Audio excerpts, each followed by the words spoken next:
How are you? Good. I'll let my staff get settled. There's a lot of news today, so I look forward to taking your questions. Good to see you. And I have some updates for you as well. Later today, President Trump will address the Business Roundtable's quarterly meeting, where he will tout his pro-growth economic agenda and answer questions before more than 100 of our nation's leading CEOs. In fact, it's the largest attendance ever for this event because business leaders are so eager and encouraged by President Trump's return to Washington. This follows President Trump's roundtable yesterday with the Technology CEO Council here at the White House, where he met with key leaders in the technology industry. And last night, President Trump also held an official swearing-in ceremony in the Oval Office for Shan Karin, who is now the 28th Director of the United States Secret Service. Shan demonstrated unbelievable bravery under gunfire in Butler, Pennsylvania this past July when an assassin tried to kill President Trump. As someone who got to know Shan personally throughout the campaign last year, I can say unequivocally that there is nobody better suited for this important role. And following the confirmation of Labor Secretary Lori Chavez DeRemer last night, the Senate has now confirmed 21 of President Trump's well-qualified cabinet-level nominees, far outpacing the previous administration. And looking ahead, tomorrow, the president will welcome the Taoiseach Micheál Martin of Ireland for the annual White House Shamrock ceremony. And Thursday, President Trump will welcome the NATO Secretary General for a working meeting and lunch. On the economy, February's jobs report was good news for America, particularly our manufacturing sector. The manufacturing sector gained 10,000 new jobs in just 1 month under President Trump. This rebound was led by the automobile sector, where we saw 9,000 new auto jobs created already. That is the most auto jobs added to the economy in 15 months. This was a complete turnaround from the Biden administration, where we were losing an average of 9,000 manufacturing jobs per month last year. Reuters is out with a report that a number of companies are now looking at expanding their presence or bringing their businesses into America because of President Trump's policies. And just moments ago, before coming out here, I saw another report by Reuters revealing that Merck has opened a $1 billion facility at its North Carolina site. This is just the latest pharmaceutical company to boost its U.S. manufacturing in lieu of President Trump's tariffs. This announcement follows Eli Lilly's plans to invest at least $27 billion to build 4 new manufacturing plants here in the United States. And Pfizer has also said it's considering moving their manufacturing overseas right here to the United States of America.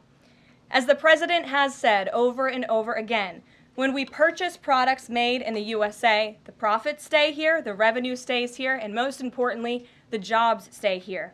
And despite the globalist mainstream media's attempts to worry consumers, President Trump will not repeat the trend of past American presidents who broke their promises to the American public and smiled while they stuck a knife in the back of American workers and shipped their jobs overseas. Our country has lost more than 5 million jobs in more than 90,000 factories due to devastating globalization over the last 3 decades alone. North Carolina lost 300,000 manufacturing jobs, including 60% of its furniture manufacturing jobs in the years following NAFTA. And in Michigan, globalist policies destroyed 250,000 jobs, including 40% of the auto industry, which again we know is clawing back because of President Trump's action already. These are harrowing statistics that represent countless towns and families who have been completely destroyed. But the America Last globalist era is ending under President Trump. He will no longer allow our country and our workers, our hard-working American families, to be ripped off. On another very important issue for the president, he continues to work hard to secure the border.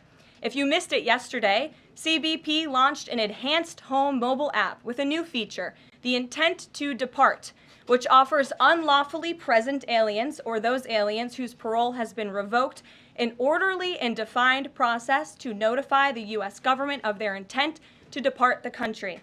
The CBP Home app strengthens our mission to secure the border and provides illegal aliens with a straightforward way to leave now before facing much harsher consequences later. A new report from Bloomberg just found that the number of aliens trying to reach our country by traveling through the jungle to Central America dropped a whopping 99% last month. And this follows the incredible news that illegal border crossings plummeted last month as well, down 94% at our southern border from last February under the Biden administration. As President Trump made clear during his historic address to Congress, we must finish this job and continue to carry out the largest deportation campaign in American history. And that is why the president fully endorses the continuing resolution that is before Congress and was negotiated by Speaker Johnson. He is encouraging all Republicans to vote yes on this clean CR, which freezes funding at current levels and will prevent the Democrats from getting their long-awaited government shutdown. Voting against this CR will hurt the American people and kill the incredible momentum that President Trump has built over the past 51 days. And lastly, before I take questions, I would like to commend the Washington Post, who I believe is in the room today. According to a new report from Axios, the Washington Post is overhauling their newsroom structure. It appears that the mainstream media, including the Post, is finally learning that having disdain for more than half of the country who supports this president does not help you sell newspapers. It's not a very good business model. And that's why we have people in our new media seat. And today we have Sargar Anetti, who is the host of Breaking Points, a popular political YouTube news and podcast show that has racked up nearly 1 billion views on YouTube, several hundred million podcast downloads since its launch in June 2021. He's also a former member of the White House Correspondents Association, but is now a part of the thriving independent media. We're very happy to have you with us here today. Why don't you kick off our briefing? Thank you. Really appreciate you having me, Caroline. A couple of questions for you, if I may. First on the stock market. So currently it's the 25th anniversary today of the dot-com bubble crash. There's a lot of concern for a lot of Americans right now about the state of the economy. President Trump has refused to rule out a recession. Secretary Lutnick, however, has told us there will not be one. So can the White House just tell and assure Americans today that there's not going to be a recession? Well, there's a lot to unpack there. So let me start by saying that, first of all, when it comes to the stock market, the numbers that we see today, the numbers we saw yesterday, the numbers we'll see tomorrow are a snapshot of a moment in time. And as President Trump has said, and I'm here to echo the remarks of this president of this White House, we are in a period of economic transition. We are in a period of transition from the mess that was created under Joe Biden in the previous administration. Joe Biden left this country in an economic disaster. Several statistics to point out. The delinquency rate on credit card loans increased 63% under Joe Biden, hitting a near 12-year high. Under Joe Biden, all net job growth went to foreign-born Americans. Real wages declined by 1.5% under Joe Biden. And as we all know, and this administration continues to combat, prices soared more than 20% under Joe Biden because of his reckless spending and economic policies. So we are in a period of transition from that economic nightmare under a president who had no idea what he was doing, never held a private sector job in his life, into a golden age of American manufacturing under a businessman and a deal maker in chief in President Donald J. Trump, who is implementing the formula that we know works. Look at President Trump's results in his first term. If people are looking for certainty, they should look at the record of this president. That's why the American people re-elected him back to this office. And look at everything that President Trump has already done and his team has already done in just 51 days. The massive efforts to deregulate, tax cuts, which we need Congress to pass the Trump economic agenda, the Trump tax cuts, which will unleash economic growth. And the president also addressed this directly, I will point out as well, when you look at what he said on Air Force One, and he said he wants the American people to have so much money in their pockets they don't even know what to do with it. That's the intent of this administration, and we're working very hard every day on that goal. Second question on the CR. So President Trump came out today in a primary challenge against Congressman Thomas Massie. Congressman Massie's been a supporter of DOGE. He's been a supporter of Make America Healthy Again. What kind of message is this White House sending against a congressman who's sticking up for principles that he's long held in the chamber and voting against continuing resolution and spending? I think the president has made it very clear that he believes it's critical for conservatives and Republicans and frankly all members of Congress to get behind this continuing resolution to keep the government funded. The president wants to continue the momentum that he has built over the last 51 days. In order to keep the government funded, we got to keep moving with these deportations, and he believes that everybody needs to get on board with this bill. He's been active in this process. He's been making calls to get this over the finish line, and we're urging every Republican, and Democrats too, to do what's right for the American public to prevent a government shutdown. Just the last question here on Mahmoud Khalil. Does the administration believe that it needs to charge a green card holder with a crime to be eligible for deportation? Well, in fact, Secretary Rubio reserves the right to revoke the visa of Mahmoud Khalil, and I'm glad you brought this up. Under the Immigration and Nationality Act, the Secretary of State has the right to revoke a green card or a visa for individuals who serve or are adversarial to the foreign policy and national security interests of the United States of America. And Mahmoud Khalil was an individual who was given the privilege of coming to this country to study at one of our nation's finest universities and colleges. And he took advantage of that opportunity, of that privilege, by siding with terrorists, Hamas terrorists who have killed innocent men, women, and children. This is an individual who organized group protests that not only disrupted college campus classes and harassed Jewish American students and made them feel unsafe on their own college campus, but also distributed pro-Hamas propaganda, flyers with the logo of Hamas. That is what the behavior and activity that this individual engaged in. And I have those flyers on my desk. They were provided to me by the Department of Homeland Security. I thought about bringing them into this briefing room to share with all of you, but I didn't think it was worth the dignity of this room to bring that pro-Hamas propaganda. But that's what this individual distributed on the campus of Columbia University. And this administration is not going to tolerate individuals having the privilege of studying in our country and then siding with pro-terrorist organizations that have killed Americans. We have a zero-tolerance policy for siding with terrorists, period. Peter Ducey. Thank you, Caroline. So you said that the Dow dropping and dropping and dropping is a period of transition. You're sure nobody here at the White House shorted the Dow? No, I don't think so. Okay. But is there any concern here that it's going to be harder to ask certain federal workers to retire if they look at their retirement accounts and they're getting robbed every day? Well, I'm glad you brought up workers, because that's exactly who President Trump is looking out for with his America First trade policy and his America First economic agenda.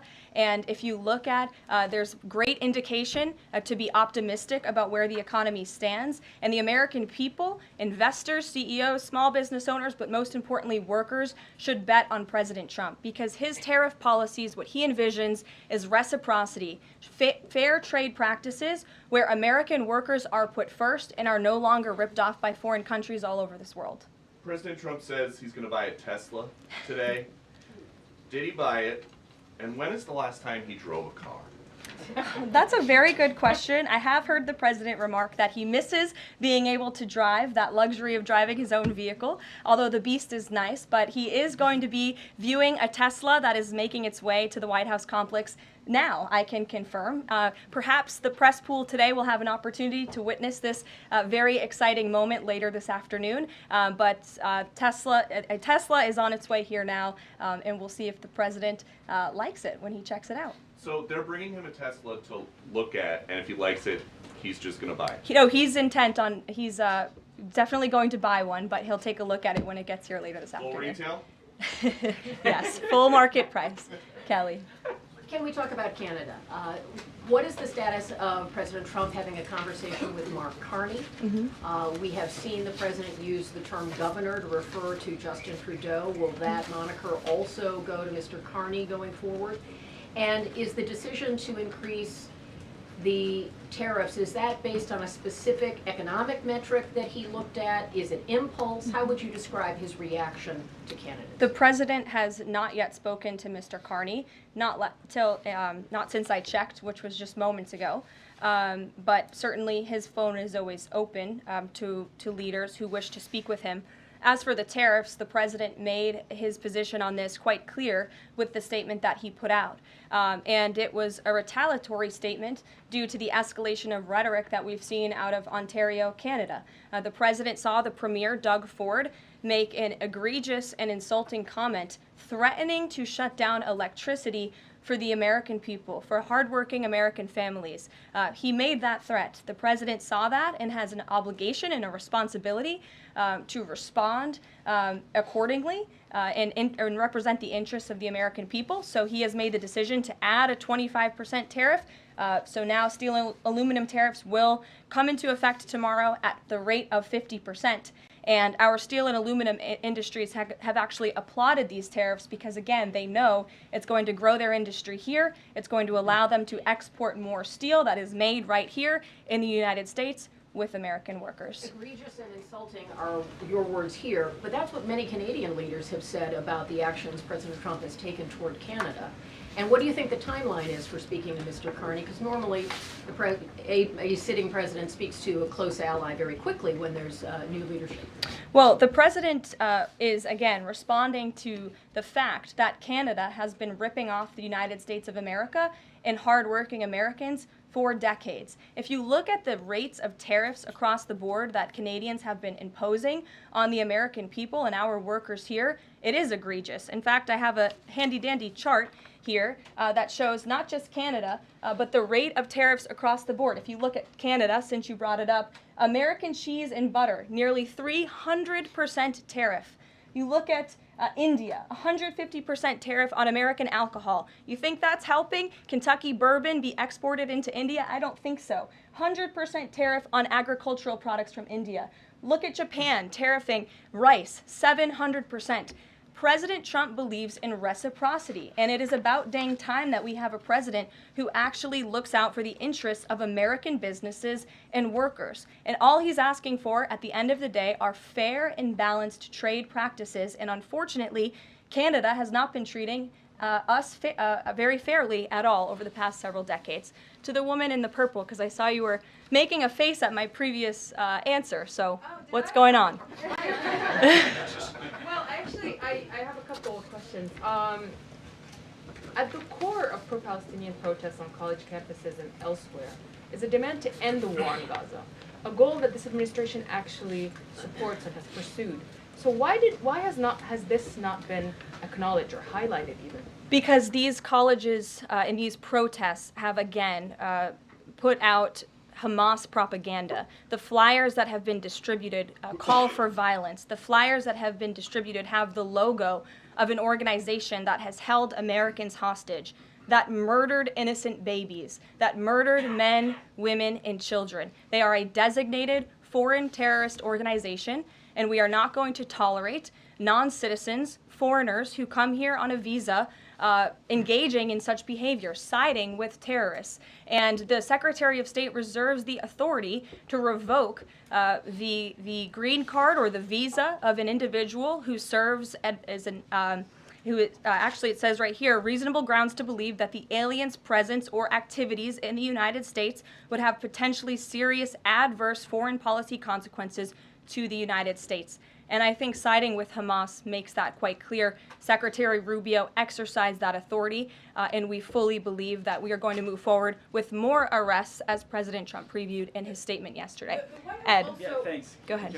So are there conversations between the administration and the Canadians going on over this tariff? Because the Ontario Premier says the next step is to cut off electricity to the U.S. And the president put out a statement after seeing those comments and said that it would be there would be grave consequences imposed on Canada if they think about shutting off electricity for the United States of America and our citizens. And the president is also determined to ensure that we are depending on American electricity, not the electricity production of foreign nations, including our allies in Canada. As for conversations, there is continued correspondence between the president's team, particularly Secretary Lutnick, and the Canadians as well. And in the market reaction, how do you sell to the American people then, after they're looking at what's happening in the markets this week, and say that the tariff policy long term is something good? Well, just think about what the tariff policy long-term will do for our country. I think many of us probably grew up in small towns. I know at least I did, and the main street in my small town looks a heck of a lot worse than it probably did decades ago before I was alive. At least my parents and grandparents tell me so. And I know many Americans feel that same way. What the president envisions for this country is for the United States of America to be a manufacturing superpower, where there are American factories and businesses owned by Americans, producing goods that we are exporting to the rest of the world. Those revenues will stay here. It will increase wages for people here in our great country. It will ensure our national security, and it will boost the morale of the American people to have thriving industries again. Think about Detroit, Michigan. Think about North Carolina, as I mentioned, that used to have a thriving furniture industry that no longer exists because of the globalist trade policies of previous and past administrations. And the American people gave the president a tremendous opportunity to restore American greatness and restore our manufacturing dominance, and he's intent on doing just that. John. Thanks, Caroline. Two questions for you. First, on the CR, you put up on the screen the president's message to Republicans to support this continuing resolution. Is there outreach to Democrats? Because what we've seen since the beginning of the fiscal year is that in order to get a continuing resolution, you need bipartisan support and you need compromise. Well, right now, we are focused on House Republicans and on the House, because that's the first step, as you know, John. And so the president has engaged in correspondence with House Republicans, whipping votes and getting them to a yes, which I understand has been pretty successful this morning thus far. And so, again, the president is encouraging Republicans especially, but again, as I said, all members of Congress to vote to continue funding this government so we can continue the business of the American people, which elected President Trump to do. And then on financial markets, we've seen this decline yesterday. We see it today as well. It seems that the read on the president's policies is one in which they do not have confidence in his trade tariffs policy.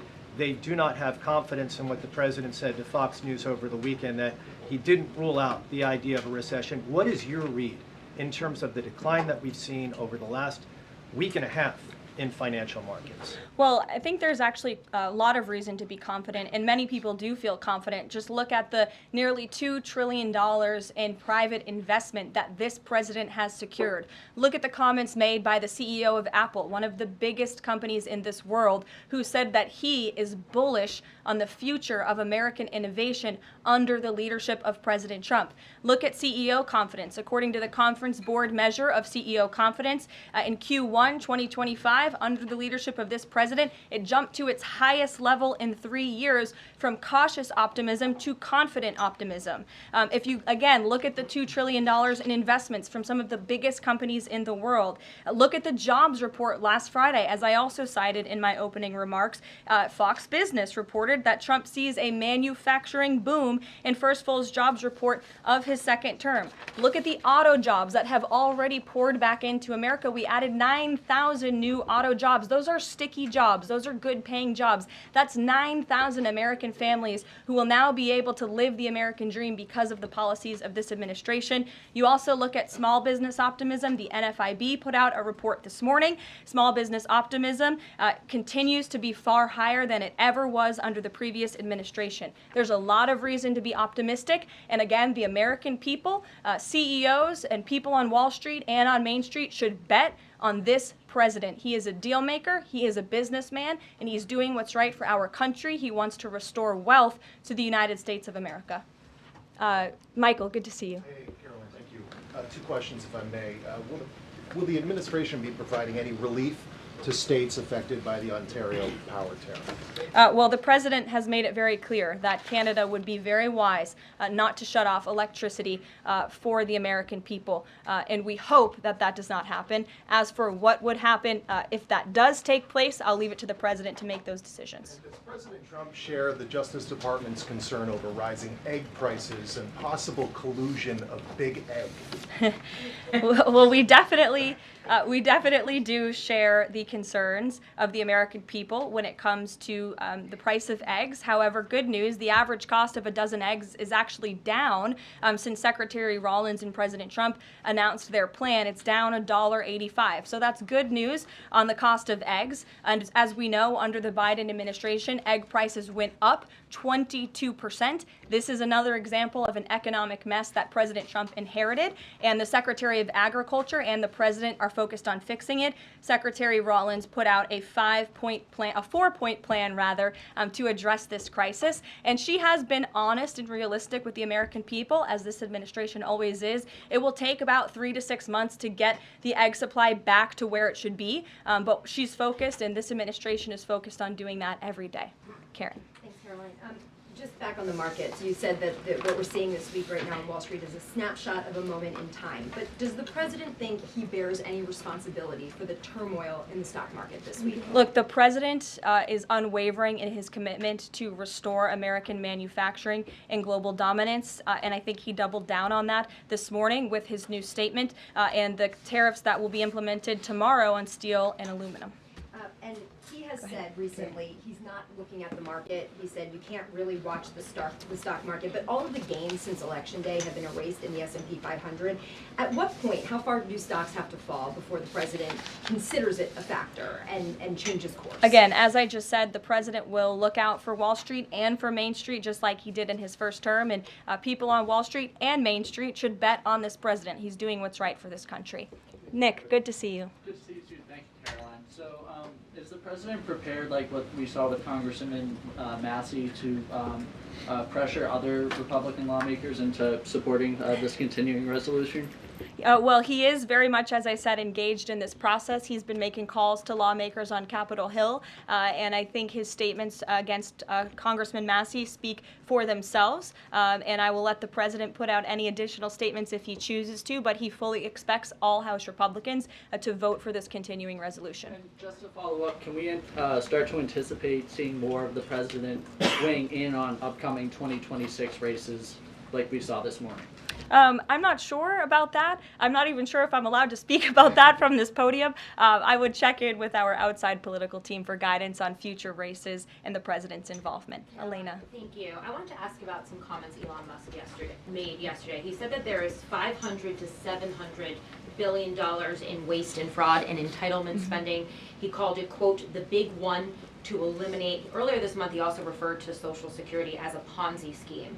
Should Americans expect changes, big changes, to Social Security and Medicare? President Trump has been unequivocally clear on this. He is going to protect Social Security and Medicare benefits and Medicaid for hardworking Americans who paid into these entitlement programs and deserve those hard-earned benefits. And unfortunately, the mainstream media has taken Mr. Musk out of context. I saw a Bloomberg headline that our team actually worked on getting updated and fixed because it was so wrong, and it took Mr. Musk out of context. What he was specifically referring to cutting was the waste and the fraud and abuse that does exist in these programs. According to an IG report from the Social Security Administration, there's more than $70 billion of fraud in the Social Security program alone that we know of. And so the president will continue to protect these programs for hard-working Americans, and actually cutting the waste, fraud, and abuse out of these programs will protect it for hardworking Americans. Okay, respectfully, he said around $500 to $700 billion.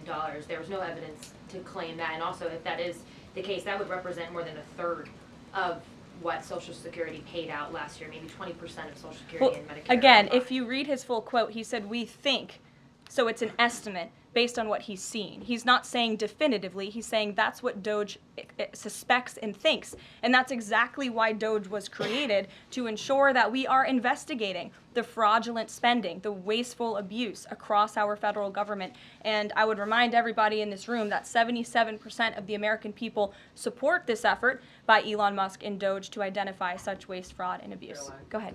Thanks, Caroline. You're welcome. If we could just step back for a second. When President Trump last addressed the BRT when he was on the campaign trail, his big push was on tax cuts. He's going there today as he's proposing tax hikes in the form of tariffs. Not And I'm true. curious He's not for doing why that. he's prioritizing that over the tax cuts. He's actually not implementing tax hikes. Tariffs are a tax hike on foreign countries that, again, have been ripping us off. Tariffs are a tax cut for the American people, and the president is a staunch advocate of tax cuts. As you know, he campaigned on no taxes on tips, no taxes on overtime, no taxes on Social Security benefits. He is committed to all three of those things, and he expects Congress to pass them later this year. I'm sorry, have you ever paid a tariff? Because I have. That's They it. don't get charged on foreign companies, they get charged on the importers. And ultimately, when we have fair and balanced trade, which the American people have not seen in decades, as I said at the beginning, revenues will stay here, wages will go up, and our country will be made wealthy again. And I think it's insulting that you are trying to test my knowledge of economics and the decisions that this president has made. I'm now regret giving a question to the Associated Press. Mary, go ahead. Hey, Caroline, I have two if that's okay. The first one was on Russia, Ukraine. I know Special Envoy Witkoff said yesterday that Zelensky apologized in his letter to Trump. Can you share any more about that letter and what else might be interesting from it that we don't know? Yes, the president did reference that letter, as you're saying, in his joint address to Congress. And I do have an update. As you know, Secretary of State Rubio and our National Security Advisor Mike Waltz have been negotiating with the Ukrainians today in Saudi. They will be providing a full readout of that meeting very soon. But I can assure you and everybody here and the American people that the news we've received from that meeting throughout the day and the president has been briefed on is positive. This meeting has been productive. I will let Secretary of State Rubio and our National Security Advisor speak to the specifics of what has taken place today when they are ready to do so when the meeting concludes. Lindsay, go ahead. Thank you, Caroline. Referring to Mahmoud Khalil, the president has said this is the first of many arrests like this. Does the administration have a rough estimate of how many arrests you're planning to make similar? I don't have an estimate. I do know that DHS, based on very good intel that they have gathered at the direction of the president's executive order, which made it very clear to the Department of Homeland Security that engaging, as I said, in anti-American, anti-Semitic, pro-Hamas protests will not be tolerated. So since the president signed that executive order and since Secretary of Known has taken the oath at DHS, they have been using intelligence to identify individuals on our nation's colleges and universities, on our college campuses, who have engaged in such behavior and activity, and especially illegal activity. And so I don't have a readout on how many arrests will come, but I do know that DHS is actively working on it. And I also know that Columbia University has been given the names of other individuals who have engaged in pro-Hamas activity, and they are refusing to help DHS identify those individuals on campus. And as the president said very strongly in his statement yesterday, he is not going to tolerate that, and we expect all America's colleges and universities to comply with this administration's policy. Jasmine. Thank you so much, Caroline, for the question. On Canada, after all of these threats to increase tariffs or turn off electricity, I wonder, does this administration still consider Canada to be a close ally of the United States? Well, I think Canada is a neighbor. They are a partner. They have always been an ally. Perhaps they are becoming a competitor now. But as the president also laid out in his Truth Social post today, he believes that Canadians would benefit greatly from becoming the 51st state of the United States of America. And I actually looked into some of the research about the cost of living in Canada, and the cost of living is much higher than it is here in the United States of America. The average cost of a home in Canada is much higher. In Quebec, the highest tax rate for an income of $150,000 or more is 53.3%, more than half of Canadians' incomes they are being taxed on. So the president has made it clear that he believes Canadians would be better served economically, militarily, if they were to become the 51st state of the United States of America. Reagan. Thank you, Caroline. A week ago, Attorney General Bondi said a truckload of Epstein files had been delivered to her office from the SDNY. When can we expect those files to be released to the public? I would defer you to the Department of Justice. I don't have a timeline here. Do you have any update on the JFK files? I don't at this moment. Again, I would defer you to our DNI director, Tulsi Gabbard, and also the Department of Justice. I know that they are working on that diligently, as the president requested them to do. Christian. Thanks, Caroline. Two questions, since we've been talking a lot about tariffs. Have there been any updates on standing up the External Revenue Service to collect revenue from that? Well, we need reciprocal tariffs to go into effect first, and as you know, the president will be rolling those out on April 2nd, and then the next start of that process is collecting that revenue to ultimately create the External Revenue Service, which Secretary Lutnick is working very hard on and is quite enthusiastic about, if you have noticed from his media interviews. Can the president do that through executive action, or will it require legislation? Well, the president already signed an executive order to direct the Secretary of Commerce to establish the External Revenue Service, or at least to identify ways in which it can be done. I would defer you to the Department of Commerce for more on specifics on that. Sure, in the back. Thank you very much, Caroline. I have a few questions on South Korea and North Korea. First question, as you know, South Korean President Yoon has been released from illegal detention. What is the reaction of the United States as an ally? Is there a possibility of a summit with President Trump when President Yoon returns? Second question on North Korea. North Korea launched the several ballistic missiles into the west coast yesterday. What is the White House's reaction on this? Sure. Yes, I'll start with your question on North Korea. We condemn these actions and we call on North Korea to stop their unlawful and destabilizing actions. As for South Korea, the U.S. and Republic of Korea's alliance is ironclad, and the Trump administration remains in close contact with our South Korean counterparts as we work together to promote a free and open Indo-Pacific. Sure. Question you didn't answer that release of South Korean president from jail. I don't have anything on that, but I can certainly check in with the National Security Council and get back to you. Sure, good to see you. Press Secretary, many are concerned about the validity of President Biden's official actions and also his pardons of the possible criminal actions of individuals such as his family members and Liz Cheney, as information is emerging that many of his official actions were auto-signed, possibly even the pardons, and without his knowledge or consent. Does the White House have any information available currently that Biden was actually the one that approved and signed those pardons? And second question, will the DOJ investigate whether President Biden's cognitive decline allowed unelected staff to push through radical policy and pardons without his knowing approval? I don't know the answer to that question, but I can check in with our folks here who may know the answer to that question and get back to you. Dasha. Dasha, go ahead. Caroline, you did a great job articulating the vision that President Trump has for what his tariffs, he believes his tariffs can do in terms of bringing jobs back to the United States. I asked you last week about how much Americans might need to buckle up for some short-term pain, a conversation that with the President and Treasury Secretary Scott Bessent have had with the people. I'm wondering,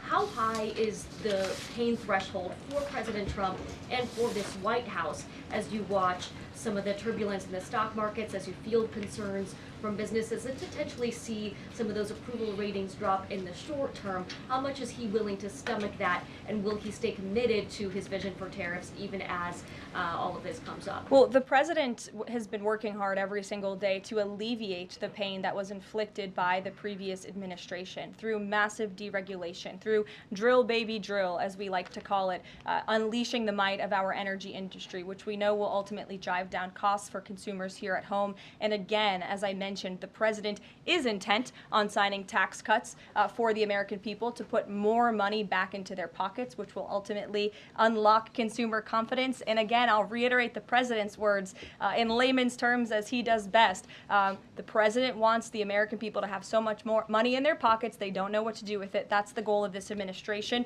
through tariffs, through tax cuts, through deregulation, and through unleashing the potential of our energy industry. I have two more quick notes before I wrap up. April 28th, I can confirm that the Philadelphia Eagles will be here at the White House to celebrate their Super Bowl victory. I know there was a lot of fake news about an invitation that wasn't sent or was sent. We want to correct the record. We sent an invitation. They enthusiastically accepted, and you will see them here on April 28th.